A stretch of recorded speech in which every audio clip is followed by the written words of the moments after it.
everybody, thanks for tuning into this episode. We are still in Dubai at the Intersect 2023 with Jürgen from Job, and we're going to talk about all the little bulbs and all of the sprinklers are manufactured by one manufacturer. This is the guy. Jürgen, how's it going today? I'm pretty good, thank you. I've been trying to line up a podcast with you guys for a little while through people, so maybe the message wasn't getting through. Super happy to be able to finally record with you guys, and we're going to talk a little bit about probably a component on the sprinkler system that's probably the most overlooked, and that's the fusible element, the frangible bulb that's installed on the sprinkler. You guys manufacture those things. Where are you guys based out of? We are out of Germany. We are based in Ahrensburg, that is close to Hamburg in the northern part of Germany. How long has Job been manufacturing frangible bulbs? I mean, Job was founded in 1971 by Mr. Edward Job.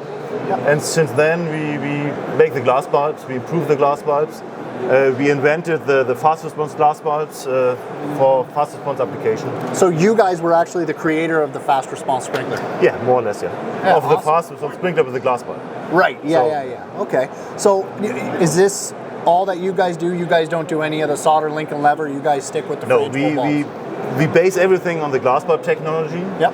We have different sizes, of course. We started with 8 millimeter. That's a bigger size for standard response at the beginning. And now we are down to 1.5 millimeter. That's for difficult to see, but that's for water mist applications mainly. Right. So they are ultra fast, they're very fast.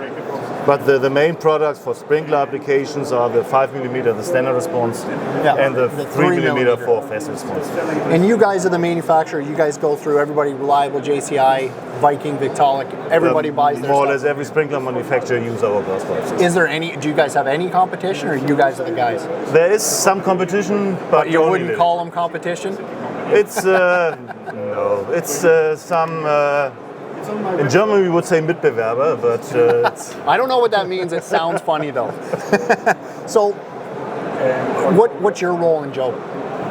My current role at Job is I'm the Chief Marketing and Sales Officer. Okay. I started at Job now 27 years ago. Okay. As an R&D engineer. Okay. And then I came into sales, and this is what I'm doing for the last years. And what do you think of Dubai, and what do you think of the Intersect conference so far? It's a great show. It's a show for the lot of Asian or Middle East people are here. So you meet all the friends out of the industry. And that's a good opportunity. There are not that many big shows in the eastern part. There's the China Fire that takes place every second year, the big show. And then we have the Intersect, and in Germany we have the Interschutz, but that's only every 5 years. Yeah, every 5 years. That was in the year that just passed, correct? That was last year, Yeah, and I think just because of the timing, it came right after NFPA. That was in Boston. The timing was not that good this time. It was terrible. Yes. I wanted to come. People were telling me at NFPA, you should come to Interschutz, you should come to Interschutz. And when I looked when it was, if I would have went to Interschutz, I probably still wouldn't be married. Leave for a week, go to Boston, and then immediately go to Germany. Yeah, but that's the way we did it, so it's... Awesome. So you guys have all the quick response, the standard response. You guys have now come out with this new electronically activated bulb. How does this work? This is the latest version. I mean, everything is getting smart and electrically.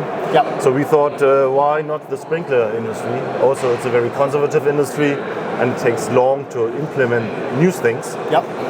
But we started doing it. So this is the version of an electric activated sprinkler. We call it two-way activation. So you have always the backup function of the heat sensitive activation, so it always activates by heat, but you can also apply current to it, so connect it to a panel. They have a smoke detector, flame detector, or a push button to activate it. If you do not have electricity, then you still have the heat. Still have the heat element. And you can monitor which sprinkler is operated. If a sprinkler operated by heat, you can monitor it if each sprinkler has an address, which sprinkler is operated. So the fire brigade knows exactly where to go or which room to go. Which is incredible, because what this does is takes your sprinkler system and turns it into a complete fire alarm panel. so that you can tell exactly, instead of it being a zone 1, zone 2, zone 3. We can exactly tell you this is I this know room, exactly which room. This position. Yeah. I didn't even think about that application when we were talking about it originally, but that's phenomenal. Did you guys also develop the technology behind activating the sprinkler itself? So no, we work together with partners with other companies. We concentrate on the glass. That is what we are experts in, what we know how to do it. Yep.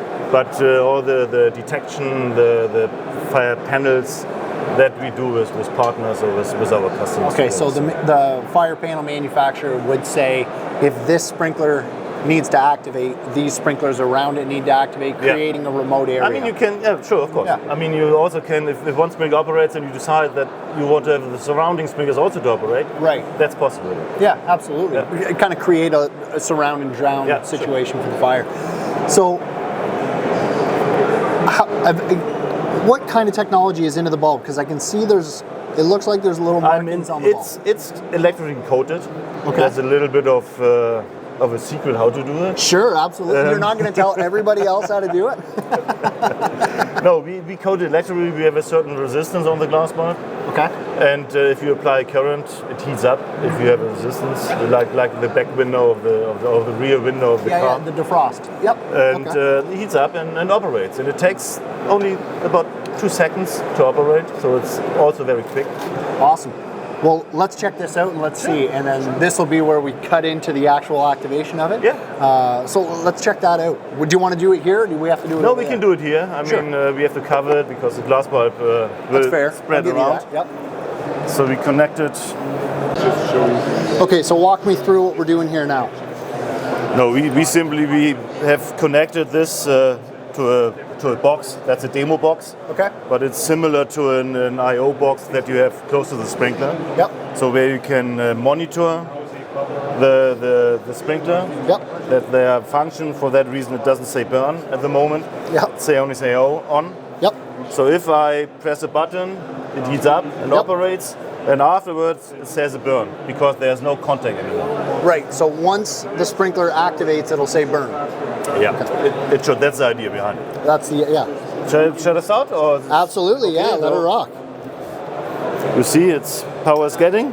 It operates. Awesome. And the water can come out. Absolutely. If it's installed. And then, so what you're getting at with this is you're immediately getting the room cooling, what you want with fire protection. Is this, no, that wouldn't have the application for double interlock or anything like that, but No. Great demonstration. I look forward to seeing these and sprinklers coming all over. They will come, and as you've seen, they are quick. It's less than 2 seconds, or what about this? Yep. If you have a normal sprinkler at the ceiling with 155° F, it takes some time until the heat is at the top. Yeah. So it can take a minute or 2 minutes until the heat is really at the top. And if you detect the smoke in the fire, the smoke is much faster to detect than the heat. Yeah. And that's the idea. You detect the smoke, activate it. The only negative that I can possibly see from this application is going to be, we've been fighting for years to get over the smoke sets off sprinklers. This application is going to bring that back into fruition. It's not only smoke. You can have only heat detected. It's not necessarily only smoke. Right. Yeah. You can have different. And you can program it that it has to be 2 sensors. So you have the heat sensors and the smoke, and only if 2 sensors are changing, then it will activate. Yep. So like a 2-stage activation. Something like this. Awesome. What this glass bulb? We use also in our mini fire extinguisher. Okay. We can show you here. That's the same. Sure. Same technology. Okay. The same glass bulb. That's a miniature fire extinguisher with the extinguishing liquid inside. And you have the release panel. You can see the coating on the glass bulb. Yes. It's probably difficult to say. If you apply current to it, the glass bulb activates and the fire can be extinguished. So what would this be? What would the application be for this? The application is to protect cabinets to a certain size. Absolutely. I mean, we have different sizes of these cylinders, up to about 1 cubic meter or 3 cubic inch protecting area. Phenomenal. So that is simply to replace it, put it in. without any connections.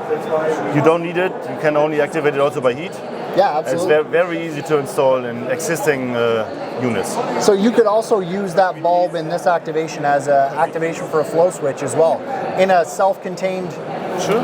Right? Yeah. You could use this. The cylinder activates once it senses the no resistance anymore. Yeah. You have a flow. You know there's activation. Sure. Yeah. Awesome. Jürgen, thanks for coming on the podcast and thanks for explaining the new product. Thank you. This episode of the Fire Sprinkler Podcast is brought to you by the Laying It Down for Camp Bucko fundraiser being put on by the Fire Sprinkler Podcast.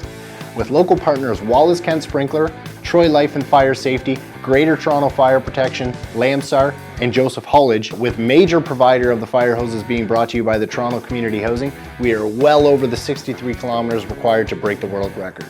We're putting off the world record attempt until spring to allow for more donations to come in. www.firesprinklerpodcast.com for more information on how you can donate. Camp Bucko is the burn camp for kids of Ontario. It's open to burn survivors between the ages of 7 and 17. The camp has grown to over 70 children attending the week-long camp in August. There's no fee to attend Camp Bucko, and we'd like to keep it that way. Hoses are $20 a length to sponsor right now. All proceeds going to Camp Bucko. Thanks for your support.